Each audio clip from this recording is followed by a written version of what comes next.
रुक्मणी जी ने राधा रानी के दर्शन किए। जब कुरुक्षेत्र की कथा आती है भागवत में, जब भगवान के 16,108 ब्याह हो गए, द्वारिकाधीश बन गए, उसके बाद कुरुक्षेत्र में 100 साल बाद ब्रजवासियों से मिले ठाकुर जी, तब रुक्मणी आदि सब पत्नियों को मन में आया कि ये राधा रानी को देख के तो आए कितनी सुंदर है, त्रिलोकी सुंदर कृष्ण की हम पटरानियां हैं, हमारी सुंदरता के आगे स्वर्ग की उर्वशी आदि रंभा आदि अप्सराएं भी फीकी लगती हैं, परंतु ये राधा रानी कैसी है, एक बार देख के तो आए। थोड़े अभिमान में गई है किशोरी जी को देखने के लिए।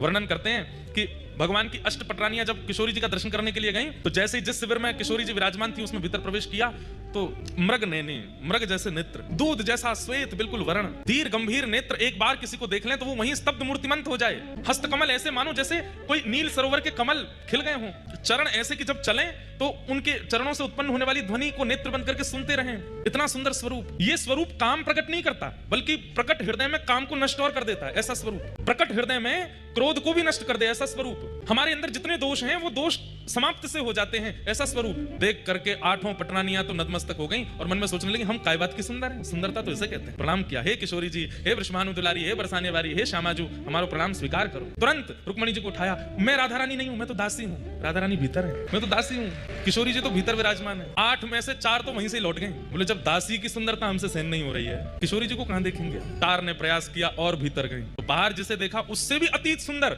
बाहर वाली की सुंदरता तो दोष नष्ट कर रही थी, अंदर जिसको देखा उससे दोष नष्ट तो हुए बल्कि गुण प्रकट होने लगे।